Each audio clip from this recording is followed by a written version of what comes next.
Call the meeting to order.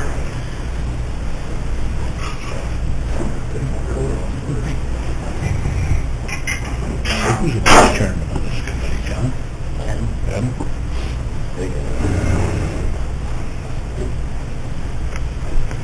Are there any public comments? Seeing none, move on to the planning and zoning office report. Good, pretty straightforward. Picked up a little bit for the month. Had 3 residential permits, 1 ag permit. I got March is off to a good start. You see the receipts. The big difference between 15 and 16 was, I think there was 2 more wind towers, I think, at the end, beginning of 15. So I was up there,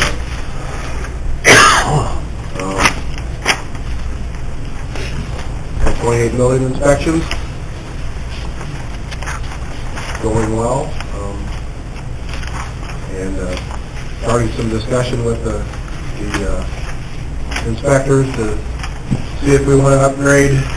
We only adopted building codes from 11 or 12, and there's been some new ones issued.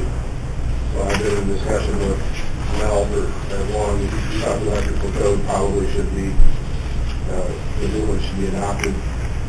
There's some upgrading, some changes in that you've noted. He doesn't say we necessarily have to enforce them because they're pretty out there. But he said we probably should adopt them and then make local rule if we know what we're going to do. But I'll have to look at the cost of those. Obviously we'd have to, board would have to adopt new building code. But ours are 4 years old, so there's been some changes. So just I'll look into that and how we're going to when I'm ready. All right. All right, that's it. No ZBA activity coming up? Actually, me and Mr. Devine and EDF have been in some round discussions. They need to run transmission lines from Ford County to hook up with the transmission lines in Kankakee County that are already there. And they want to run across several parcels in Iroquois. And there's been some discussion that they need to meet setbacks. Jim has said in his opinion they do. And so if they want to be inside 80 feet from the center of the road, then they ought to come in and apply for a variance on all the parcels they want to go across. Or they can do a Kankakee in and go back in outside 80 feet and just run them, because if they're a participating property owner, which most of them are, then they have pretty much free will as far as with their lease agreements with the property owners where they can, do it. But I haven't really had a discussion with John Baker from EDF yet. I don't know what his plans are. But Jim thought we could do it all. If we do, if they decide to do the variance, we could do a blanket variance and include all the property owners in one hearing, so it's not 20 hearings. Yeah. And do it that way. So they probably setback would be the same all the way across. So I would do it that way. But we haven't not been decided yet, and they haven't formally applied. So we'll see how it plays out. All right. That's it. We'll move on. Further discussion on the reviewing of the ordinances. Everybody's supposed to be doing their homework, going home, looking through the books. I'm sure everybody's been doing it. Is there anything anybody would like to bring up? Otherwise, we'll move it on and keep it on the agenda for next month. No discussion? Okay. Everybody has sheet of claims on it. In front of them. Does anybody have a chance to review the claims? Is there a motion? Motion. John Scherr, second by Dan Joyce for the claims. Call the roll, please. Zumwalt? Yes. Sure. Yes. Joyce? Yep. Raymond? Yes.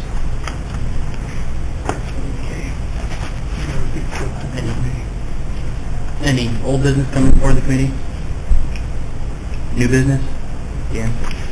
Yeah, I think we need to take a look at easements in the county. I had a situation last week where on my property there's a primary electric line that comes into a transformer. When they built the properties, there was a mom and dad and a daughter and son-in-law. And to save money from my transformer, they ran an overhead, a secondary over to the other home. Since then, both parties have moved, but during that wind, the limit come down on my property and was laying on the wire, so the neighbor to the south of me called the electric company to come out and cut the limb off. No problem with that. But then the next day, the electric company come back out, and these people had planted trees that are growing up into that secondary line, and they came out and said that they were going to come out and cut that back. And I said, well, I don't care. I mean, but, you know, go ahead and drop them. Get them out of there. I mean, why cut them and have to come back year after year cleaning, you know? So let's just drop them and be done with it. They never should have planted them there. What a guy from the electric company tells me, well, it's a 500 volt line, so we're only going to cut around them like a 3-foot clearance to the lines. And I said, no, you're not going to do that. You know, if you're going to cut them, do it right. You ain't going to, you know, just put a Band-Aid on it and leave me stuck dealing with it. And he says, well, that's against policy, we're not doing it. I said, then leave them alone. I don't care, it's not my electric line, leave it alone then. Well, we can do whatever we want. I said, the hell you can. Well, in the course of the conversation, we ended up working it out, but what came to light there was, apparently, across our county, there are hundreds and hundreds of these easements made between people and between the utility companies and people that have never been recorded. So if I sell a piece of property to you and you go and do a title search, the search comes back clear, 6 months later you wake up one morning and Eastern Illini is out in your front yard running a line of telephone poles across your property because they claim, in the case of my property, they claim that somebody back in 1959 signed a generalized easement on the property. There's no purpose stated. There's no location stated. They can basically come in anytime, anywhere they want, do whatever they want. The property owner's got nothing to say about it. Well, I was reaching an agreement with them on my personal situation, but the fact that these easements supposedly exist out there, I think, constitutes a problem. I mean, how can we have people that are buying property, and Adam, something that they brought up was these farmers are building pole barns.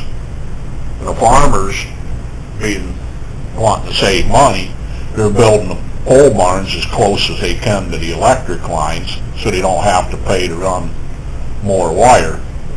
You know, I mean, if you're going into double aught or triple aught wire, you know, 100 feet is $400 or $500 triplex, you know. So they're trying to save money. They're building these barns, then the electric company's coming back on them saying, hey, you're on the easement, you're too close to them electric lines. And the farmer's going, well, I didn't know there was an easement there because it doesn't show up on the title search. And then they end up in a fight with the electric company about it. Now, the guy I talked to, Don Gertis from Eastern Illini, he claims that those easements have been tried in court and held up to be legal. And I told him, I said, I think we need to look into that, because how can an easement be legal if it's never been recorded? If it's not recorded, it shouldn't hold up in court. And I think, you know, anybody that wants to buy property in this county, if they do a title search, and it comes back that the title search is clean, that should be the legal standing on the issue. You know, you get Chicago Trust and Title doing them searches, how can you have a secret easement that was never recorded and then expect it to be legally binding 75 years later and 5 owners later, you know? And I think it's something that we should probably look into. He said Champaign County passed an ordinance, which they went the wrong way on it, because they were specifically about trimming trees. And what they're doing now is if they want to do something, they have to come out, secure the owner's signature, wait 72 hours, and then come back to do the work. And I don't think, in my opinion, I don't think that's the intent we should take if we're going to do anything.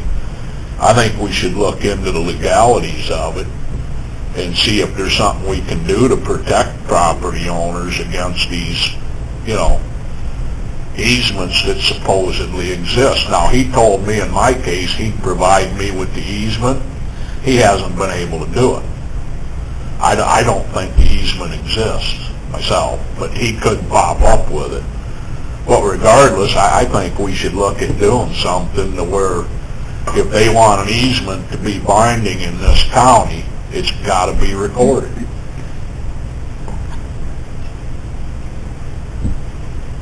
I don't know the legal side of that. I mean, you're talking more legal than anything. It's what? You're talking more legal issues than anything. I don't know. That's a good line on it. The best place to start. Any further input on it? Is that it, Dan? Is that it? Is that all you have? Yeah. Okay. Any other new business coming before the committee? Seeing none, is there a motion to adjourn? Yep. Moved by Dan Joyce, second by Adam Zumwalt. All in favor, say aye. Aye. Opposed, same sign.